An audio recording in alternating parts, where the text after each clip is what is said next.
최정부 금융위원장은 직원들에게 새 정부 철학에 맞는 마인드를 주문한 반면 문재인 대통령은 영혼 없는 공직자가 되지 말라는 발언을 해 공무원들이 혼란스러워하고 있습니다. 정영진 신세계그룹 부회장이 스타필드 고양 개장식에서 스타필드에 대한 강한 자신감을 드러낸 동시에 정부의 고강도 규제에 대한 아쉬움을 보였습니다. 갤럭시 노트 8이 미국 뉴욕에서 전격 공개됐습니다. 세계 최초로 1200만 화소의 카메라를 장착하고 방수, 방진 기능이 적용됐습니다.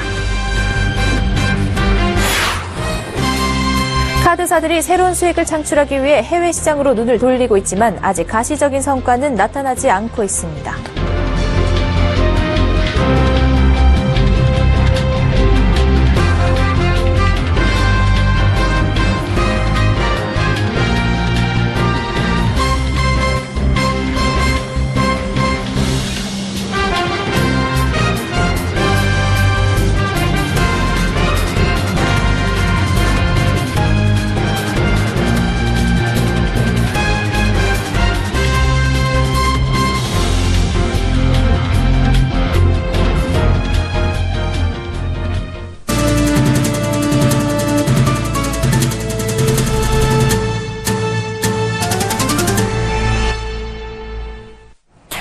시청자 여러분 안녕하십니까? 센 경제 현장 양한나입니다. 최정부 금융위원장은 취임 직후 직원들에게 새 정부 철학에 맞는 마인드를 갖추라고 주문했는데요. 굳이 이런 말을 한 것은 새 정부의 금융정책 방향이 이전 정부와는 반대인 경우가 많기 때문이었습니다. 그런데 오히려 문재인 대통령이 최근 이와는 반대되는 발언을 해 금융위는 물론 공무원 전체가 어리둥절한 상황입니다. 정홍규 기자입니다. 정권 뜻에 맞추는 영혼 없는 공무원이 돼선 안 된다는 문재인 대통령의 말에 최종구 금융위원장의 입장이 머쓱해졌습니다. 최 위원장은 지난달 취임 직후 금융위 직원들에게 마인드셋을 강조했습니다. 새 정부의 국정 철학에 맞도록 금융위 직원들도 마인드를 바꾸라는 주문이었습니다. 최 위원장은 취임 전에는 금융은 정부 철학과 다르게 금융의 논리로 가야 할 때가 있다는 소신을 밝힌 바 있습니다. 최 위원장이 입장을 바꿔 마인드셋을 주문한 것은 정권 교체로 인한 노선 변경이 어느 때보다 커 직원들의 어려움이 크다는 걸 알기 때문으로 풀이됩니다. 이전 정부가 비교적 시장과 산업 발전에 초점을 맞췄다면 새 정부는 서민 복지 증진과 금융의 사회적 역할 강화에 무게를 뒀습니다. 전 정부에서 추진해온 성과 연봉제나 보험료 자율화 등은 금융위원장 임명 전 이미 새 정부가 폐지를 결정했습니다. 금융위 직원들은 그간 자신들이 해온 일을 스스로 부정하고 후속 작업을 해야 하는 상황입니다. 조직을 이끌어가야 하는 최종구 위원장은 어차피 해야 할 일이라면 신속히 수행하자고 직원들을 다독인 셈입니다. 이 와중에 공직자의 영혼을 강조한 대통령의 발언에 금융위 직원들은 어느 장단에 맞추라는 건지 혼란스러울 수밖에 없습니다. 정치권에서도 이 같은 상황을 꼬집고 나섰습니다. 김동철 국민의당 원내대표는 문 대통령의 발언을 두고 마치 회식에서 부하에게 마음껏 주문하라면서 정작 본인은 짜장면을 시켜먹는 직장 상사와 다르지 않아 보인다고 비판했습니다. 주무부처 장관 임명 전에 중대 대책을 일방적으로 발표해 공직자들이 따를 수밖에 없게 해놓고 정권에 충성하는 공무원이 되지 말라니 언행일치가 안 된다는 겁니다. 서울경제TV 정원규입니다. 스타필드 고양이 오늘 정식 오픈했습니다. 쇼핑과 맛집은 물론 각종 레저 시설까지 갖춰 눈길을 끕니다. 현장을 찾은 정영진 부회장은 자신감을 드러낸 동시에 최근 논란이 되고 있는 정부의 고강도 규제에 아쉬움도 드러냈습니다. 이보경 기자가 다녀왔습니다. 건축 및 인테리어의 하드웨어뿐만 아니라 컨텐츠, 브랜딩, 그리고 고객 편의의 소프트웨어 측면까지 한 차원 더 높은 고객 가치를 제공해 드리고자 지금까지의 쇼핑몰 구성과 운영의 시행착오를 완벽하게 보완하였습니다. 스타필드 고양을 오픈하면서 정용진 부회장은 강한 자신감을 드러냈습니다. 특히 정 부회장은 이번에 가장 공을 들인 부분이 키즈 시설이라고 밝히며 이번에 처음 선보인 토이킹덤 플레이를 집중적으로 소개했습니다. 정 부회장은 키즈 시설에 가장 공을 들였고 토이킹덤이나 보고 즐길 거를 늘리는데 내가 직접 참여했다고 말했습니다. 정 부회장은 또 지역사회와의 상생도 강조했습니다. 저희 스타필드가 지역의 상생과 발전에 이바지하여 함께 성장을 꿈꾸고 이루어 나가는 곳이 될 수 있도록 노력을 다할 것입니다. 그러나 최근 논란이 되고 있는 복합 쇼핑몰 영업 규제에 대해서는 아쉬움을 토로했습니다. 정 부회장은 법 테두리 안에서 열심히 하는 게 기업인의 사명이라면서도 다만 아쉬운 게 이케아는 안 쉬던데 이케아도 쉬어야 한다고 강조했습니다. 올 10월 스타필드 고향과 5km 거리에 스웨덴의 대형 가구물인 이케아가 들어서는데 이를 의식한 발언으로 풀이됩니다. 서울경제TV 이보경입니다. 삼성전자가 미국 뉴욕에서 글로벌 미디어와 이동통신사를 비롯한 파트너 등 1,500명을 초대한 자리에서 삼성 갤럭시 노트 8을 전격 공개했습니다. 세계 최초로 1,200만 화소의 카메라를 장착하고 방수 방진 기능을 적용한 갤럭시 노트 8의 공개로 전 세계 스마트폰 시장이 들썩이고 있습니다. 김상현 기자입니다. 오늘 새벽 미국 뉴욕의 파크 애비뉴 아모리에서 열린 갤럭시 노트 8 발표회 현장. 현장을 가득 메운 청중들이 박수를 치며 갤럭시 노트 8 발표를 기다립니다. We are here to celebrate one of this industry's truly unique devices, the Galaxy Note. Ladies and gentlemen, it is my pleasure to introduce the Galaxy Note 8. 삼성전자가 오늘 전 세계에 선보인 갤럭시 노트 8은 갤럭시 노트 시리즈 중 가장 큰 6.3인치형 화면을 탑재했습니다. 또 18.5대 9 화면 비율의 쿼드 HD 플러스 슈퍼 아몰레이드 디스플레이 등으로 콘텐츠를 몰입감 있게 사용할 수 있습니다. 카메라 성능도 대폭 진화했습니다. 스마트폰 최초로 후면에 각각 1200만 화소의 광각 카메라와 망원 카메라 등 듀얼 카메라를 탑재한 데다 듀얼 카메라 모드에 광학식 손떨림 보정 기능을 적용했습니다. 라이브 포커스 기능을 이용해 배경을 얼마나 흐릿하게 처리할지 사용자가 직접 조정할 수 있고 눈으로 확인하면서 촬영도 가능합니다. I think the Galaxy Note 8 is a pretty good phone. The first thing I really like about it is the new live focus with the camera. It looks amazing to use it while you're actually taking the photo, but then also too, after you already take the photo, being able to adjust the focus is just something pretty good. 전면부에는 800만 화소의 오토포커스 f1.7 렌즈를 적용해 어두운 곳에서도 밝고 선명한 사진 촬영이 가능합니다. 이미 기존 제품에 적용된 지능형 인터페이스 빅스비와 홍채, 지문, 얼굴 인식 등 생체 인식 시스템도 적용됐습니다. 아울러 방수 방진 기능과 유무선 급속 충전, 진화한 S펜의 기능도 이 제품에 기본적으로 장착됐습니다. 갤럭시 노트 7의 배터리 발화 사고로 실추된 삼성의 스마트폰이 갤럭시 노트 8 출시를 계기로 어떻게 명예회복에 나설지 주목됩니다. 서울경제TV 김상용입니다. 정부의 가맹점 수수료 인하 압박을 받고 있는 카드사들이 새 먹거리를 찾기 위해 해외 시장으로 적극 눈을 돌리고 있습니다. 가장 주목을 받는 곳은 아시아 국가들입니다. 앵커 리포트입니다. 신용카드사들의 해외 진출이 빨라지고 있습니다. 가맹점 수수료 인하 압박으로 수익성 악화가 우려되는 데다 국내 카드 시장은 포화 상태에 이른 탓입니다. 카드사들이 가장 눈독을 들이는 시장은 성장 가능성이 높은 아시아 지역입니다. BC카드는 23일 인도의 지급결제기관 NPCI와 네트워크 제휴 양해각서를 체결했습니다. 인도는 연간 경제 성장률이 7%에 달하는 반면 카드 보급률은 30% 미만으로 성장 가능성이 높습니다. BC카드와 인도 NPCI는 양해각서를 통해 각 양국의 전용 카드로 서로의 국가에서 결제가 가능한 시스템을 구축하고 BC카드와 NPCI 제휴카드를 출시할 것을 합의했습니다. 하나카드는 이달 일본에 자회사를 세우고 위챗페이 매입 서비스를 시작합니다. 중국인 관광객이 일본에서 위챗페이로 결제하면 하나카드가 결제 대금을 지급하고 이후 위챗페이에서 해당 대금과 수수료를 받는 식입니다. 위챗페이는 중국 텐센트의 모바일 결제 시스템으로 하나카드는 매년 600만 명 이상의 중국 관광객이 일본을 방문하고 있다는 점을 착안했습니다. KB국민카드는 지난 8일 중국 금융그룹 핑안그룹의 계열사 이치앤바오와 포인트 상호 교환 등 제휴를 체결했습니다. 신한카드는 작년 말 카드사 최초로 인도네시아에서 신용카드 사업을 승인받았습니다.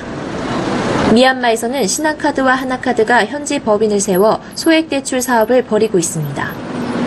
다만 카드사들의 해외 진출은 아직 눈에 띄는 실적은 나타나지 않고 있습니다. 현재 영업 인프라를 다지는 시작 단계로 가시적 성과가 나오기까지는 다소 시간이 걸릴 것으로 보입니다. 서울경제TV 양한나입니다. 카카오에 이어 코스닥 대장주로 불리는 셀트리온까지 공매도를 이유로 코스피로 이전 상장을 추진하면서 금융당국이 공매도를 줄이기 위해 팔을 걷어붙였습니다. 공매도 과열 종목 지정 기준을 완화하는 내용의 공매도 규제 개선안을 발표한 겁니다. 그런데 개인 투자자 공매도 활성화 방안 등은 여전히 담기지 않아서 실효성 논란이 계속되고 있습니다. 김성훈 기자입니다. 금융위원회가 어제 공매도 규제 개선안을 발표했습니다. 공매도란 특정 종목의 주가 하락을 예상해 주식을 빌려 매도한 다음 실제로 주가가 떨어지면 다시 싼 값에 사들여 차익을 보는 것을 말합니다. 금융당국은 공매도 수준을 조정하기 위해 지난 3월부터 특정 종목의 공매도가 일정 기준을 넘어 몰릴 경우 다음날 하루 공매도를 금지하는 공매도 과열 종목 지정 제도를 시행했습니다. 하지만 LG디스플레이 주가가 하루 만에 8%가량 하락하고 NC소프트 주가가 11% 넘게 떨어지는 등 공매도로 인한 피해가 줄지 않자 공매도 규제를 다시 손보기로 한 겁니다. 금융위원회는 먼저 공매도 비중이 코스피 종목의 경우 20%, 코스닥은 15% 이상인 경우에만 공매도 과열 종목으로 지정되는 현행 기준을 바꿔 코스피 18%, 코스닥 12%로 낮추기로 했습니다. 규제 위반에 대한 과태료도 크게 늘렸습니다.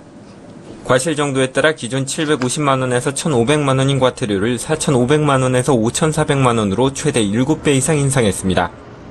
하지만 일각에서는 규제가 강화된다 해도 개인 투자자들의 손실을 막기엔 부족하다는 목소리가 나옵니다.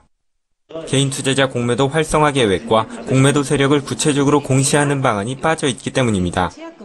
그간 학계와 금융업계에서는 공매도가 시장 효율성 강화에 긍정적인 역할을 하기 때문에 개인 투자자도 보다 쉽게 공매도를 할 수 있도록 해 피해를 상쇄하는 방향으로 제도를 바꿔야 한다고 주장해왔습니다. 또 외국계 헤지펀드가 증권사나 자산운용사를 통해 공매도를 할 경우 증권사 등만 공시되고 헤지펀드는 공개되지 않는 현행 공시제도를 개선해 정보의 불균형 문제를 해소해야 한다고 지적한 바 있습니다. 서울경제TV 김성훈입니다.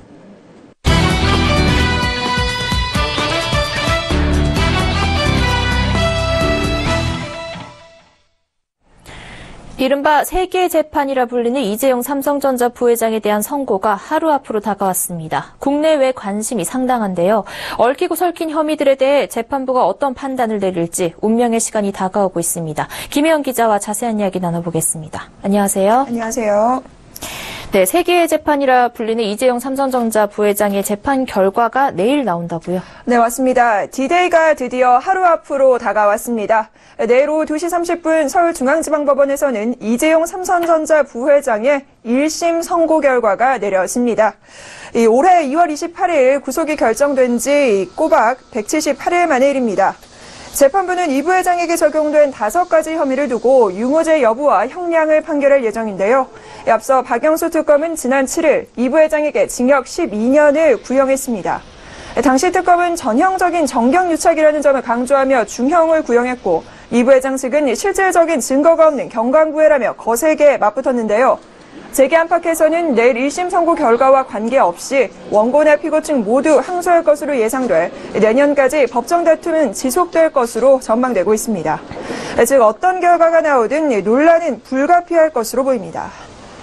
네, 박근혜 전 대통령과 최순실 씨에게 433억 원의 뇌물을 공유한 혐의 등을 받고 있는데요. 이를 포함해서 내일 재판의 핵심 쟁점 어떤 것들이 있을까요? 네, 이재용 부회장에게 적용된 혐의는 총 5가지입니다. 뇌물 공여 혐의와 위증, 횡령, 여기에 재산 국외 도피, 범죄 수익 은닉까지 총 5가지인데요. 우선 이 부회장과 삼성 수뇌부가 박 전 대통령과 최순실 씨에게 433억 원대 뇌물을 주거나 주기로 약속한 뇌물 공여 혐의가 핵심입니다. 뇌물 공여는 직무 관련성, 대가성이 인정돼야 하는데 즉 경영권 승계를 위한 현안이 이 부회장에게 있었는지 대통령이 직무상 이를 도와줬다라는 게 입증이 돼야 합니다. 특검은 현재 정황 증거들을 내놓고 있고 삼성 측은 특검이 뇌물 공여의 이유로 내세운 경영권 승계 작업은 실체가 없다고 반박하고 있는 상황입니다. 여기서 뇌물 공여 혐의가 인정된다면 433억 원대 가운데 실제로 전달된 298억 원은 횡령 혐의를 적용받게 됩니다. 대가성이 입증 안 되더라도 향후 잠재적 이익을 받을 수 있다고 판단되면 포괄적 뇌물죄로도 처벌받을 수가 있는데요. 삼성 측이 주장하는 것처럼 경영승계 대가가 없었더라도 대통령의 직무가 돈을 받고 향후 광범위하게 영향을 미칠 수 있는 자리에 있는 만큼 포괄적 뇌물죄 적용이 가능할 수도 있다는 겁니다. 실제 대법원은 전두환 노태우 전 대통령의 뇌물 사건에 포괄적 뇌물죄를 적용한 바 있습니다.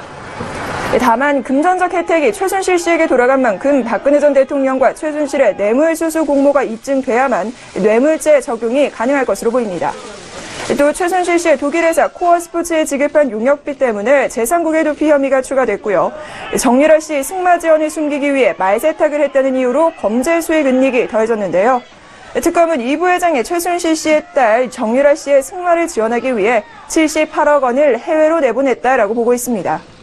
이와 관련돼 재산 국외 도피 혐의를 묻고 있는 상황입니다. 국외 재산 도피죄는 국내 자산을 신고 없이 해외로 옮기거나 국내로 반입해야 하는 자산을 해외에서 처분할 경우 법을 어긴 것으로 판단하고 있습니다. 특검은 최 씨의 독일 회사인 코어스포츠와 삼성이 맺은 계약이 뇌물을 은폐하기 위한 허위 계약이었기 때문에 재산 국외 도피라고 주장하고 있습니다.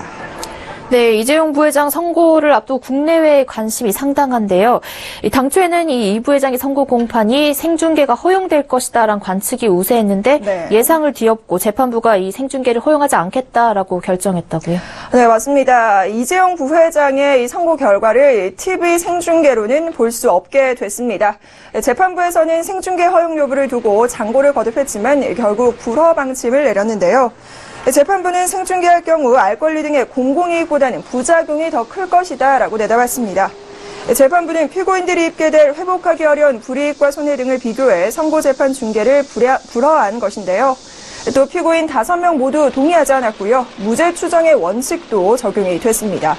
선고 생중계 시 유무죄 판결이 확정된 것처럼 보일 가능성을 우려한 건데요. 1심에서 유죄 선고 모습이 생중계될 경우 상급심에서 결과가 뒤집히더라도 유죄 낙인이 찍힐 수 있다라는 점을 반영한 셈입니다. 또 취재진 의 법정 촬영도 허가하지 않았습니다. 한편 세계의 재판이라 불리는 만큼 방청권 경쟁률도 만만치 않았는데요. 30자리 추첨에 454명이 넘게 모여들었습니다. 방청권 경쟁률은 무려 15.1대 1을 기록했습니다. 네, 내일 열리는 이재용 부회장의 1심 선고 재판에 대해 김희영 기자와 이야기 나눠봤습니다. 고맙습니다.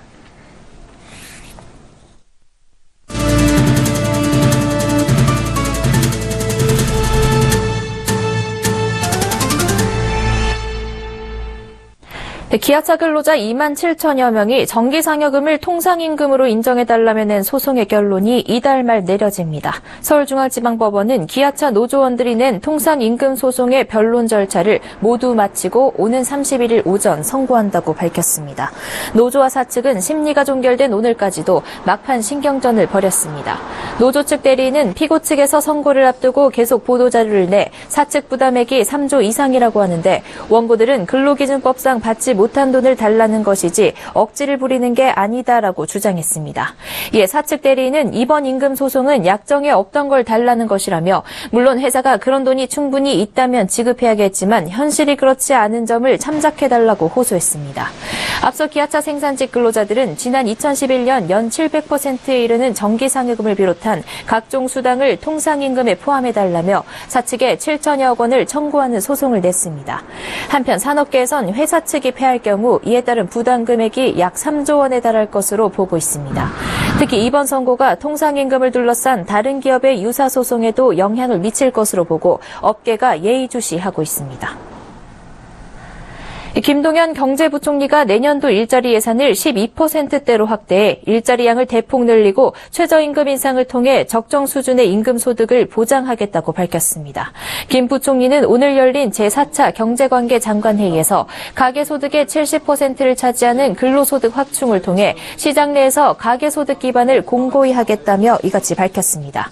김 부총리는 지난해 이후 6분기 연속 소득 분배 악화가 예상된다며 이는 우리 경제의 구조적 문제가 심각함을 나타내는 경고 등으로 현 상황을 방치할 경우 지속 가능한 성장을 담보할 수 없다고 우려했습니다. 정부는 소득 분배 근본적 개선을 위해 내년 일자리 예산 증가율을 12%대로 높이고 최저임금을 인상해 일자리와 분배, 성장의 선순환 구조를 복원한다는 계획입니다. 중국 본토 A주가 위험 분산 차원에서 좋은 투자처로 활용될 수 있고 앞으로 이점이 더 커질 것이란 분석이 나왔습니다. 펑야오 신한 BNP 파리바 자산운용 홍콩 지사 최고 투자 책임자는 어제 신한 BNP 파리바 자산운용 주최로 열린 중국 시장 전망과 중국 본토 펀드 투자 세미나에서 이 같은 관측을 내놨습니다. 펑야오 CIO는 중국 A 증시는 홍콩 H주에 비해 미국 정책에 영향이 적고 상대적으로 업종별 분산이 잘 돼 있어 위험 분산에 좋다며 더 높은 성장을 보일 것으로 예상되는 중소형주의 비중이 높아 앞으로 더 많은 혜택이 있을 것이라고 전망했습니다. 중국 본토 A주는 현재 성강퉁, 후강퉁 등을 통해 국내에서도 거래가 가능하며 지난 6월에는 MSCI 신흥지수에 편입된 바 있습니다. 그는 또 중국이 부동산, 금융 등 구조개혁에 힘쓰고 있고 중국 내 3차 산업 비중이 높아지고 있는 데다 환율도 안정적인 모습을 보이고 있어 중국 증시도 더 성장할 수 있을 것이라고 설명했습니다. 30대 그룹 상장사의 성장성과 수익성이 지난 6년간 모두 악화한 가운데 인건비는 매년 상승했습니다. 한국경제연구원이 조사한 결과 30대 그룹 164개 상장사의 종업원 1인당 매출액과 1인당 영업이익이 최근 6년간 각각 연평균 1.8%, 3% 감소하는 동안 인건비는 연평균 4%씩 상승했습니다. 이들 상장사의 1인당 매출액은 2011년 10억 4,899만 원에서 2016년 9억 5,864만 원으로 떨어지고 1인당 영업이익도 이 기간 7,351만 원에서 6,312만 원으로 감소했습니다. 그러나 1인당 인건비는 7,522만 원에서 9,169만 원으로 상승했습니다. 한경련은 2011년 이후 글로벌 교역 위축과 2에서 3%대 저성장 등 대내외 여건 악화 등으로 기업 매출과 이익의 절대 규모가 축소됐고 인건비는 고정비 성격이 커 한 번 늘어나면 줄어들지 않는 점이 영향을 미쳤다고 밝혔습니다.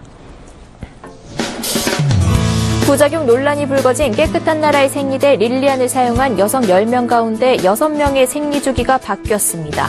여성환경연대는 기자회견에서 여성 3,009명의 사례 분석 결과 65.6%가 생리 주기에 변화가 있었다고 전했습니다.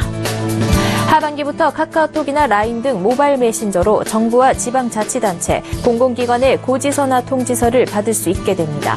과학기술정보통신부는 오늘 온라인 등기 우편을 국민들이 쉽게 접할 수 있는 모바일 메신저나 이메일 등으로 확대 개선하는 내용의 고시 개정안을 행정 예고하겠다고 밝혔습니다. 아르바이트 포털 알바몬이 최근 아르바이트생 761명을 대상으로 설문조사한 결과 실제로 근로계약서를 작성했느냐는 질문에 64.7%만 그렇다고 답했고 나머지 35.3%는 작성하지 않았다고 답했습니다. 현대기아차가 올 상반기 중국 시장 판매가 반토막 난 데 이어 7월 판매량 역시 1년 전보다 37% 떨어졌고 지난해 9%를 웃돌았던 중국 시장 내 점유율도 4%대 머물렀습니다.